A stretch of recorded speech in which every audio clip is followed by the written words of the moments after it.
So, I have a question. Real talk. Really think about this.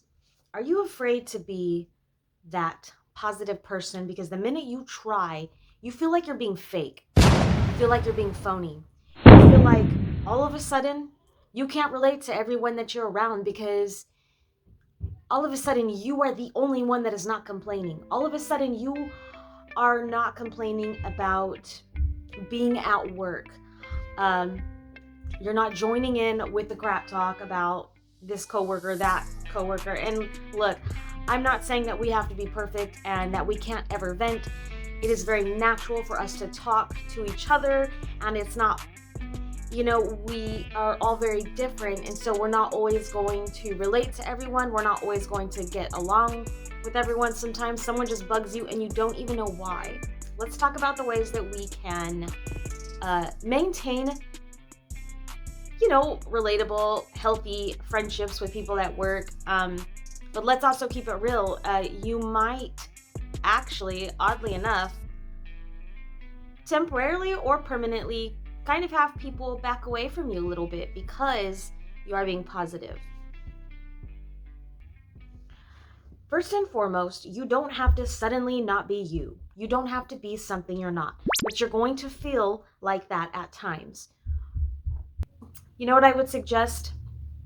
Get yourself a book, any book, whether it's fiction or nonfiction, and find something different to do because you know what? It's going to be worth it. This is your life, not theirs. Find a good book so that way when people ask you, hey, what do why weren't you at lunch with us or why this and that? Just be like, oh, you know what? I'm so into this book and da da da da da. Um, or even just keep it real and say, you know what?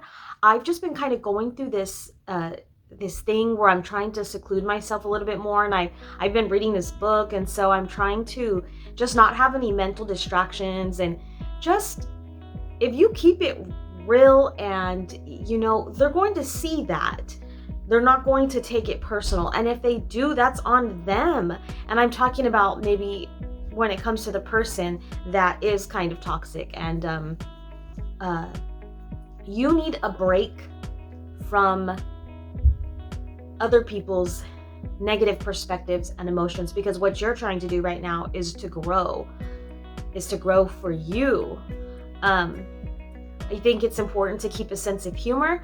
I think that I personally have said to people things like, oh, I'm just trying this thing where I'm trying to keep my words positive. I haven't been feeling very well lately, and so I've just been reading this book or following like things that are just like kind of helping me to stay more balanced and this and that. And that's it. And that's all you have to say. And I think that honestly, deep down, people are going to get that. They're going to feel it. They're going to say, that's true. And you know what? You're probably going to inspire someone along the way. So be confident in what you do and what changes you make. And don't ever feel like because that hasn't been you, that's not the people that they know, they haven't seen that from you, um, that you're not allowed to just try to be someone different. People think, oh, I am who I am. Yeah, that is true when it comes to certain things and certain things about our personality, but we are allowed to change at any moment. Before I started going to the gym, I was like, I want to be that gym girl. Like, yeah, that's what I want to be. I want to be that gym girl that just like stays consistent with it and grows with it and just like, let's see what happens. And you know what? I want to be positive and loving. And even if that wasn't who I was yesterday, doesn't mean I can't be that the next day. And it doesn't mean I'm fake. It means I'm just trying to work on myself. I'm just trying to uh, heal myself. I'm trying to forgive others. I am trying to just speak positive words. And you can share that with people too and it not be weird and let them know like, hey, you can still talk to me. It's not like I don't want to hear anything you have to say or that you can't vent about this person. It's just that like I'm just trying to like keep like a real peaceful state of mind for a while I'm trying to like change myself. And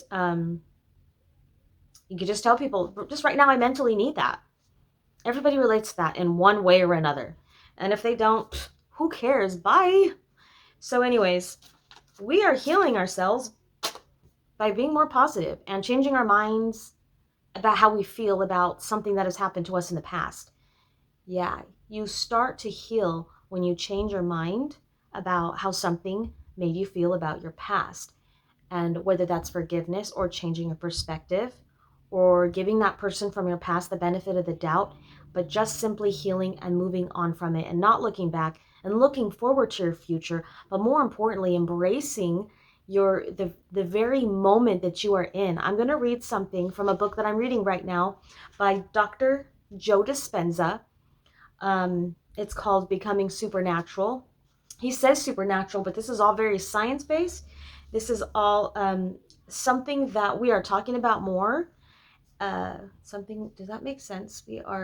Something we are talking about more. Why does that not sound right? I don't know. It's okay.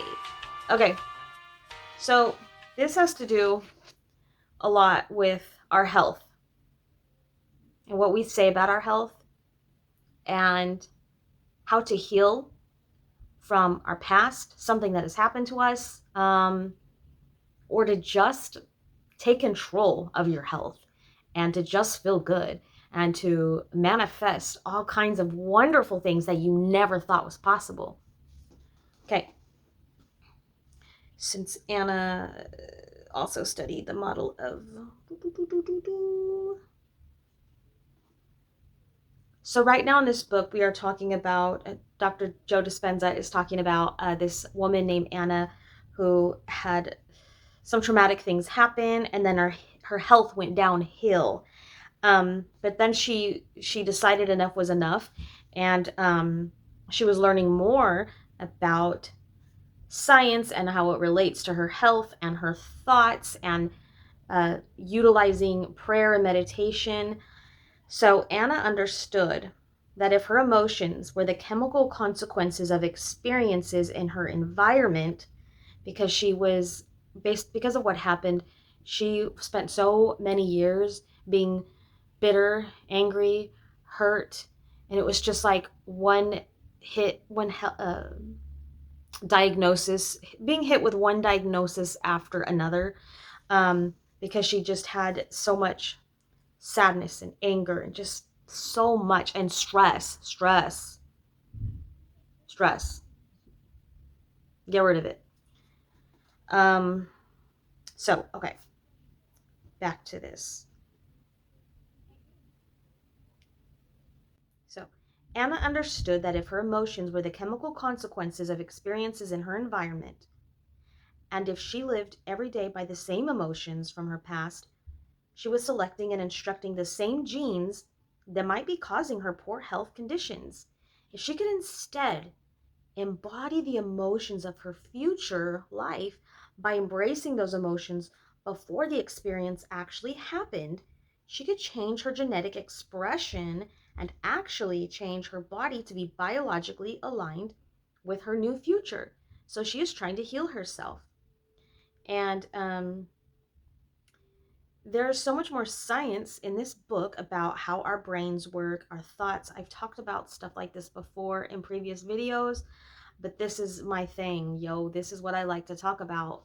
And so even if sometimes I might come off redundant for someone who does follow me consistently, uh, I'm always going to give you guys similar content when it comes to this stuff, but I think that it's important to go over it. I practice these things every day. I highlight things so I can go back and reread it again. And sometimes I get something different out of it. But yeah, this woman, she just had been through so much and so much pain that she knew that, because we're allowed to have a moment where we are angry, where we feel this or that. It's when it's prolonged and it's intensified that it starts to affect our health. And then it just, it over time, it can become disease, and it's just poor health. And so she's realizing, if I create, what did I write down? Yeah, so she's thinking, okay, if I elevate my emotions with forgiveness, passion and positivity, hope, and spending a lot of time throughout the day, you know, getting past these things, but also seeing my healing and claiming them and knowing that it can belong to me.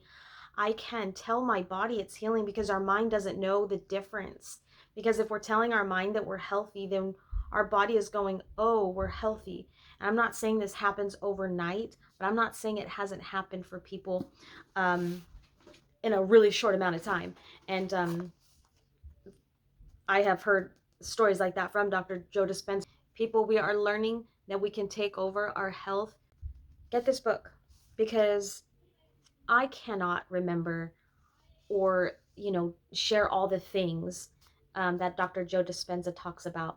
But I will tell you this: when you read the book about becoming supernatural, even if you're a skeptic when it comes to your thoughts healing your body, he goes into so much science of what I think I highlighted the actual terminology, the medical terminology. There's a lot of medical terminology in here and how our bodies work and how it affects us, that you are not going to go, oh, that doesn't seem right.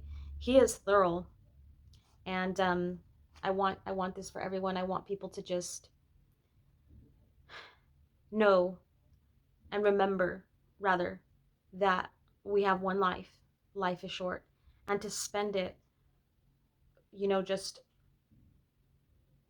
comparing yourself to other people, anger, bitterness, blaming everything else for where your life is at, blaming your significant other for your lack of happiness, you are going to stay right where you're at. Probably only, it's going to go downhill. It's like we think, oh, well, we're all just going to get old and this is how it's supposed to be and this is just life and it sucks a lot. And maybe you appreciate some moments, but for the most part, you are not living the way you really want to live, and you absolutely can. And this is for everybody right here. This is it's gold. It's a gift. Things can turn around for you no matter what a doctor has said, no matter what you think about yourself. And it does take practice. It can take time. Some people it takes years, and some people weeks, months. I don't know. Maybe that's why the Bible says, let it be according to your faith, because that's the thing too, is that you have to really start to believe it, and your faith gets bigger, and that manifestation gets stronger, and you're telling, like, you are now in control and telling your body what to do and what it is and what it isn't. And that becomes very powerful. It becomes a very powerful tool in healing. Okay? Don't sleep on this one, and don't put it off for tomorrow. Any Dr. Joe Dispenza book I recommend. I've mentioned him in my videos, but this is the first time I'm reading one of his books. It's just that I followed him and his studies and his research and content and stuff. So, you guys, it is worth it to invest in yourself so that you can have all the freedom that belongs to you. I love you. Don't forget to like and subscribe, because I always have more stuff to talk about. Bye.